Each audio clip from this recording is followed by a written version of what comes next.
Salam, jemaat Tuhan yang dikasihi oleh Tuhan Yesus Kristus. Selamat hari Minggu, selamat kita beribadah sekalipun hari ini situasi membawa kita untuk bisa beribadah di rumah masing-masing berkenaan dengan menyebarnya virus Corona 19. Tapi anugerah Tuhan menolong kita untuk tetap berharap kepada Tuhan dan memohon perlindungannya. Untuk itu mari kita berdoa. Bapa di sorga, kami bersyukur bahwa Tuhan mengizinkan kegoncangan sedang terjadi di tengah-tengah dunia, bahkan di tengah-tengah bangsa, juga di kota kami di Batam ini. Karena kami menyadari bahwa segala sesuatu tidak satu pun terjadi tanpa seizin Tuhan.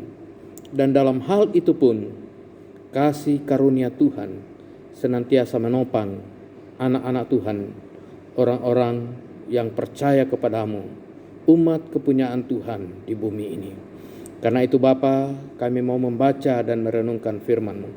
Tolong kami supaya situasi-situasi yang sulit tidak menggoyahkan iman kami, karena kami mau lebih mendengar firman Tuhan, percaya akan janji-Mu dan hidup di dalam penggenapan janji Tuhan. Berfirmanlah Bapa di sorga, dalam nama Yesus kami sambut firman-Mu. Amin. Di minggu pagi ini Bapak Ibu Saudara, kita kembali akan membaca bagian firman Tuhan dari Mazmur 23, suatu mazmur yang digubah oleh Daud berdasarkan pengalaman pribadi dengan situasi yang juga tidak jauh berbeda dengan kondisi situasi yang kita hadapi pada saat ini. Mari kita dengarkan bersama. Mazmur 23 ayat 1-6 berkata demikian.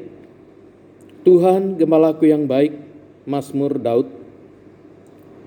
Tuhan adalah gembalaku, takkan kekurangan aku. Ia membaringkan aku di padang yang berumput hijau. Ia membimbing aku ke air yang tenang. Ia menyegarkan jiwaku.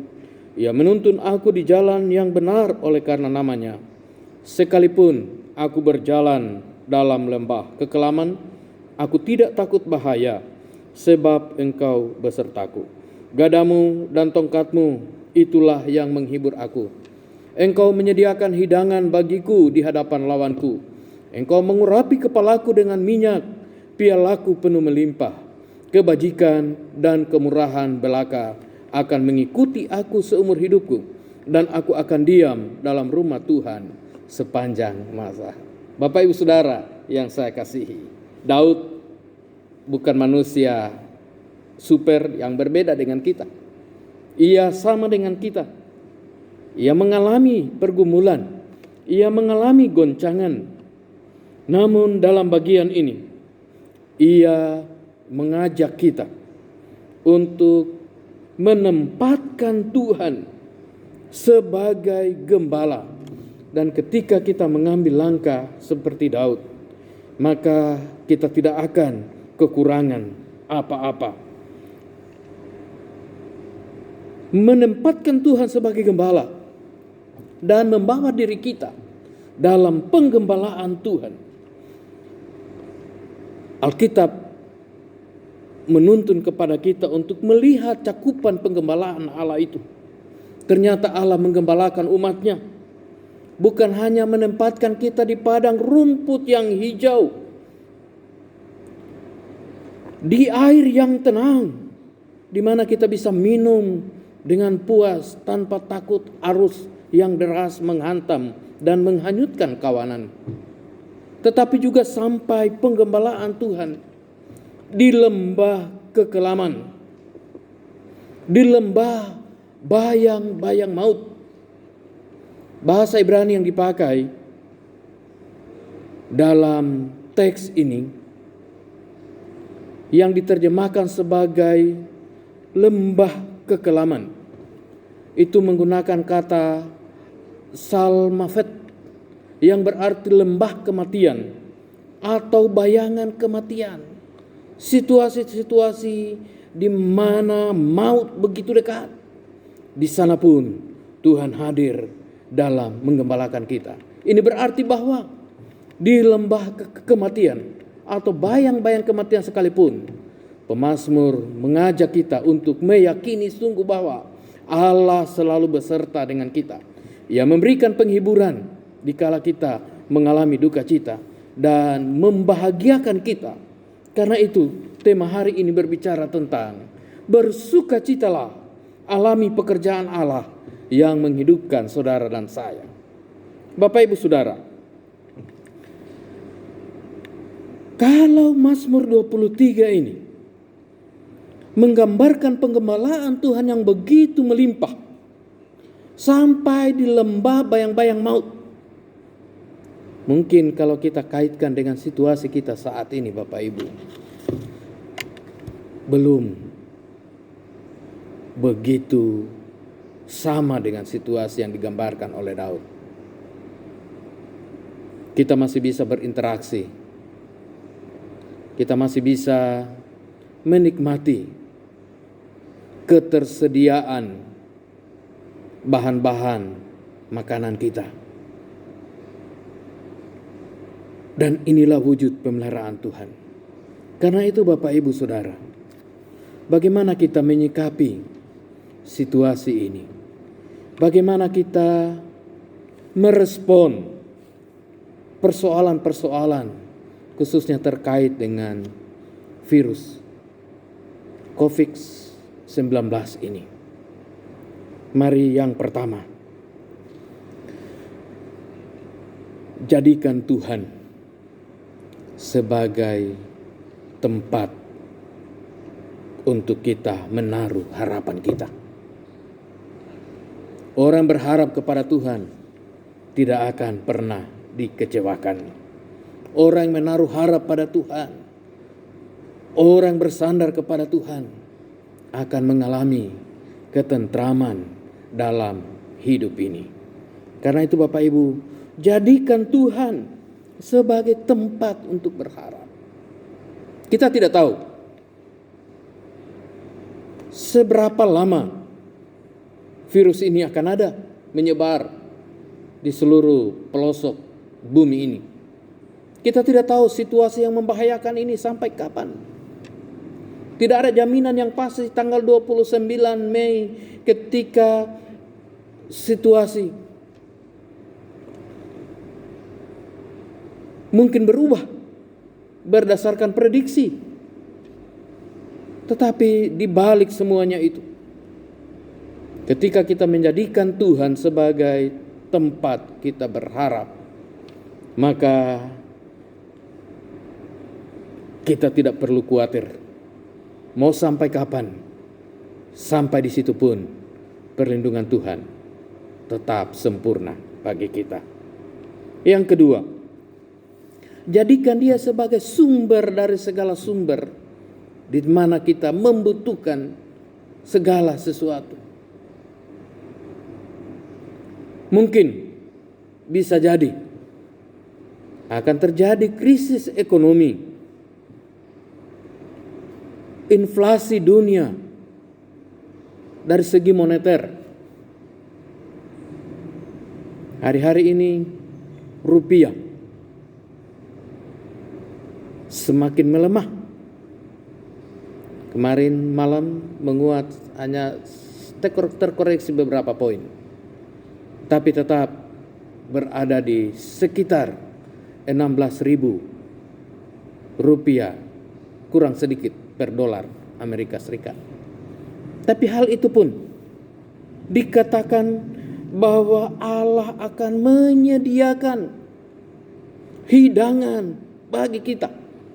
Ayat yang kelima, akan mencukupi kebutuhan-kebutuhan kita, akan menolong kita di tengah-tengah kesulitan dan kesukaran.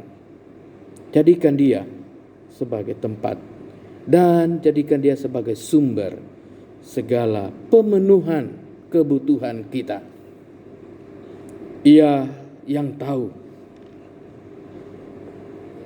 dan mengenal kita Dalam Yohanes pasal 10, ketika Yesus berbicara tentang Ia sebagai gembala yang baik, Dia berkata bahwa Ia mengenal domba-dombanya dan domba-dombanya mengenal suaranya. Saya bacakan untuk kita.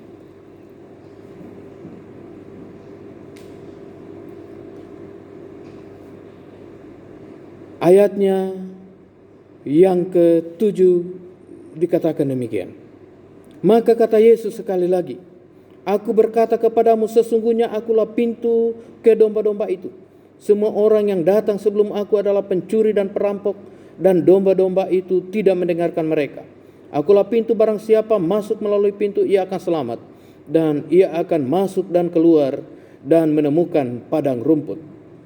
Pencuri datang hanya untuk mencuri, membunuh, dan membinasakan. Aku datang supaya mereka mempunyai hidup dan mempunyainya dalam segala kelimpahan. Akulah gembala yang baik. Gembala yang baik memberikan nyawanya bagi domba-dombanya. Ayat 14. Akulah gembala yang baik, dan aku mengenal domba-dombaku, dan domba-dombaku mengenal aku. Sama seperti Bapa mengenal aku, dan aku mengenal Bapa, dan aku memberikan nyawaku bagi domba-dombaku. Ia mengenal saudara. Ia tahu jeritan hati saudara. Ia tahu kegelisahan hati kita menghadapi situasi dengan mewabahnya virus ini. Tetapi ia tahu, ia mendengar seruan kita. Mungkin saudara sedang berseru, memohon pertolongannya di rumah kita masing-masing. Karena kita harus juga menghargai anjuran dari pemerintah kita, baik dari presiden maupun dari wali kota kita, untuk bagaimana kita menjalankan pembatasan relasi hubungan sosial. Tapi itu tidak menghambat kita untuk melihat bagaimana Tuhan menyatakan kasih-Nya. Justru di saat-saat ini, ketika kita bisa duduk bersama satu keluarga, memuji memuliakan Tuhan, satu keluarga bersama-sama merenungkan dan mendengarkan firman Tuhan ini, maka di sana pun kuasa karya Tuhan sedang bekerja bagi saudara. Yang ketiga, kembali ke teks kita di dalam Mazmur 23 tadi. Dikatakan bahwa keyakinan yang sungguh kepada penyertaan Tuhan menolong Daud untuk tidak mengalami kekhawatiran di masa-masa yang sulit. Ketimbang kita gelisah dan menurunkan daya tahan tubuh kita menghadapi berbagai virus, bakteri yang merugikan, maka marilah kita menyerahkan seluruh pikiran-pikiran, kegelisahan, kekhawatiran kita. Daud berkata di ayat yang ketiga, Ia menyegarkan jiwaku. Bapak Ibu, jiwa yang disegarkan adalah jiwa yang senantiasa syarat dengan sukacita. Jiwa yang disegarkan adalah orang-orang yang senantiasa tidak akan menjadi lemah, tidak akan menjadi kecut hati, karena ia merasakan Allah ada bersama, Allah ada menyertai, Allah ada membimbing. Perlindungan Tuhan yang sempurna. Apa yang digambarkan oleh Daud, bahwa gadamu dan tongkatmu itulah yang menghibur. Saudara, ketika kita tahu bahwa kita sedang dalam bahaya, tetapi dalam situasi itu kita tahu bahwa ada pihak, ada pribadi yang menjaga, menaungi kita. Sebelum bahaya menghantam kita, ada pembela kita di depan. Maka biarkan pikiran kita tetap tenang. Biarkan jiwa kita tetap tenang.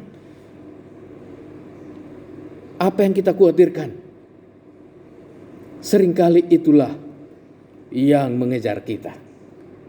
Apa yang kita takutkan, justru seringkali itulah yang datang kepada kita. Karena itu biarlah jiwa kita ditentramkan oleh Allah. Biarlah jiwa kita dituntun oleh Tuhan. Ia Allah yang hebat. Ia Allah yang sungguh memahami keadaan-keadaan kita. Ibrani menggambarkan bahwa Yesus Kristus, Ia sama seperti kita. Ia turut merasakan penderitaan. Ia turut merasakan kegelisahan yang dialami oleh umat manusia menghadapi kejamnya situasi dunia ini. Ia juga turut merasakan persoalan-persoalan yang membebani kehidupan Bapak Ibu Saudara. Hanya ia tidak berdosa. Dan ia sungguh memahami kalau hari ini kita juga sedang memohon kemurahan dan belas kasihan-Nya. Yang keempat, ayatnya yang keenam, dikatakan demikian. Kebajikan dan kemurahan belaka akan mengikuti aku seumur hidupku, dan aku akan diam dalam rumah Tuhan sepanjang masa. Hal ini bermakna dua hal.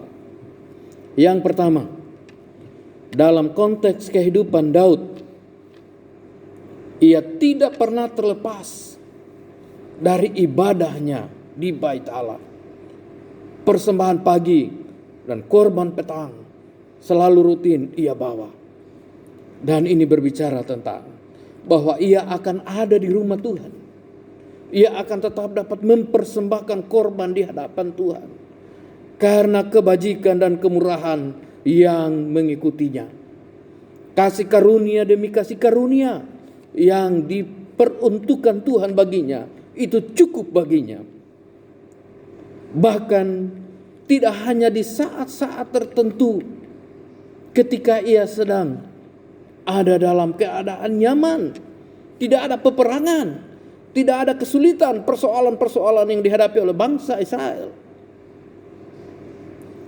Kita tahu bersama di masa pemerintahan Daud ada banyak gejolak-gejolak yang muncul dalam kehidupannya.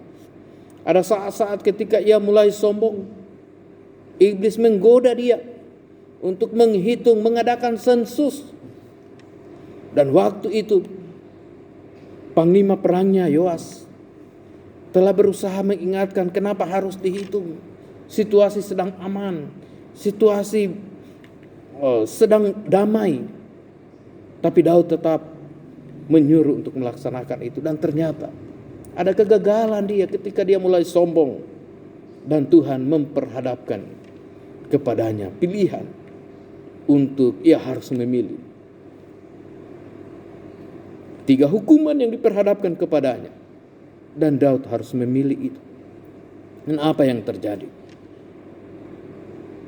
Daud memilih lebih baik jatuh ke tangan Allah daripada jatuh ke tangan musuh. Dan Tuhan memilih menghukum Daud dengan adanya bala penyakit yang menghantam. Ada sampar yang menghantam orang-orang Israel selama 3 hari. Dan dalam 3 hari ribuan orang terbunuh. Daud pernah gagal, tapi ia tetap mengagungkan dan melihat kasih kemurahan Tuhan di tengah-tengah kegagalan dia. Kegagalan yang paling tragis ketika ia berzina, mengadakan pembunuhan terencana terhadap Uria, suami Batseba. Namun ketika ia merendahkan diri di hadapan Tuhan, ia sungguh melihat bahwa Kebajikan dan kemurahan Tuhan itu terlalu ajaib, terlalu besar, terlalu luar biasa. Mungkin saat-saat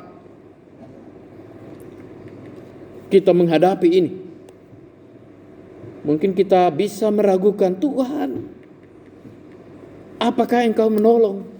Apakah Engkau akan meluputkan? Apakah Engkau memberkati? Tapi perhatikan Daud, jatuh bangun. Ada penghukuman yang jelas yang Allah berikan atas kesalahan-kesalahannya. Tetapi ia memilih tetap datang kepada Tuhan, meyakini ada kemurahan Tuhan yang luar biasa, yang bersedia menerima dia dalam segala keterbatasannya, yang bersedia menerima dia dalam segala kegagalannya. Dan ia datang kepada Tuhan, memohon belas kasihan Tuhan. Itulah arti ungkapan kebajikan kemurahan belaka akan mengikuti aku. Bapak Ibu Saudara, kalau kita tidak pernah mengalami kondisi di mana kita merasakan kemurahan Tuhan yang luar biasa, mungkin kita akan berkata, wah, biasa-biasa aja. Bagaimana hubunganmu dengan Tuhan? Ya, biasa-biasa aja, tidak ada yang istimewa. Tetapi Daud mengalami lebih dari itu, sehingga ia dapat berkata, kemurahan belaka mengikuti aku seumur hidupku. Ini pernyataan yang pertama, yang mengartikan bahwa ia akan senantiasa beribadah kepada Tuhan. Ia akan senantiasa dapat memberi kurbannya kepada Allah yang ia sembah dan yang ia percayai. Makna yang kedua, lebih bermakna eskatologis. Akan berada dalam rumah Tuhan sepanjang masa, mengandung nuansa makna kekekalan, di mana sebagaimana janji Tuhan bahwa bagi orang-orang percaya akan tiba, ia akan membawa kita pada saatnya untuk ada bersama-sama dengan Dia, berhimpun bersama-sama dalam kekekalan, di mana kita hanya akan memuji dan memuliakan Tuhan di sana. Karena itu, melihat keempat hal yang dikerjakan oleh Tuhan di dalam kehidupan Daud, yang membawa dia untuk senantiasa menempatkan Tuhan sebagai gembala dan membawa hidupnya, seluruh keluarganya, seluruh bangsanya dalam penggembalaan Tuhan, sehingga ia tidak kekurangan apa-apa. Biarlah hari ini kita juga belajar untuk melakukan hal sebagaimana Daud. Mungkin kita pernah gagal seperti Daud. Kasih Tuhan, kemurahan Tuhan tetap menjamin kita. Datang kepada Dia dan mohon belas kasihan kemurahannya.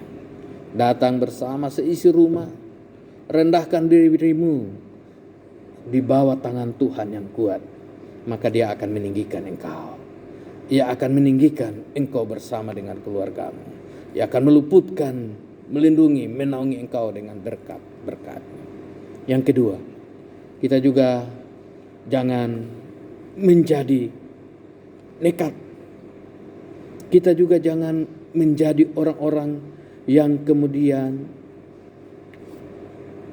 mengabaikan anjuran-anjuran dari pemerintah yang menganjurkan kita untuk social distancing. Maka mari kita belajar untuk menaati itu. Jangan kita seperti cerita satu ini. Satu kali waktu di suatu kota terjadi banjir yang sangat hebat. Dan seorang pendeta yang tinggal di gereja, ketika air sudah mulai 1 meter di dalam ruangan ibadah, yang juga di ruangan pastori di mana ia tinggal, karena pastori ada di belakang gereja, dia berdoa kepada Tuhan, minta Tuhan tolong saya. Lalu tidak lama muncul regu penolong dengan perahu karet. Mereka datang berteriak dari luar, Pak Pendeta, karena mereka melihat ada orang di dalam. Pak Pendeta, ayo kita mengungsi. banjir ini akan semakin naik. Pak Pendeta katakan, tidak apa-apa. Saya sedang menantikan pertolongan Tuhan. Saya punya Tuhan yang ajaib. Kemudian perahu itu pergi. Seiring waktu, 2 jam kemudian, air sudah hampir sampai ke plafon. Dan saat itu Pak Pendeta terpaksa naik di atas atap. Duduk di atas atap, dan datang lagi bantuan. Udah mulai maghrib, regu penolong datang lagi. Pak Pendeta, ayo mengungsi. Bapak terancam kalau di situ. Pak Pendeta bilang, tenang, Tuhan pasti tolong saya. Lalu kemudian regu penolong balik lagi. Tidak lagi mengangkut Bapak Pendeta yang luar biasa berharap pada Tuhan. Ketika makin malam, banjir makin tinggi, air makin meninggi, dan terpaksa Bapak Pendeta naik di atas bumbungan gereja tersebut paling tinggi. Tapi itu pun ternyata banjir naik begitu dalam, begitu tinggi, dan menenggelamkan gereja itu. Dan Bapak Ibu tahu, Pak Pendeta ikut terbawa arus dan mati. Konon cerita, ketika ia ketemu dengan Bapa di sorga, dia bertanya kepada Tuhan, Tuhan, saya berteriak-teriak minta tolong, di mana pertolonganmu? Akhirnya aku harus mati dengan cara ini. Dan Tuhan menjawab, hai hambaku,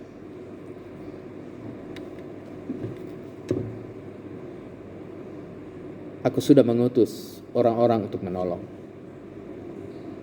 tapi engkau mengabaikan itu. Ya, Tuhan juga memakai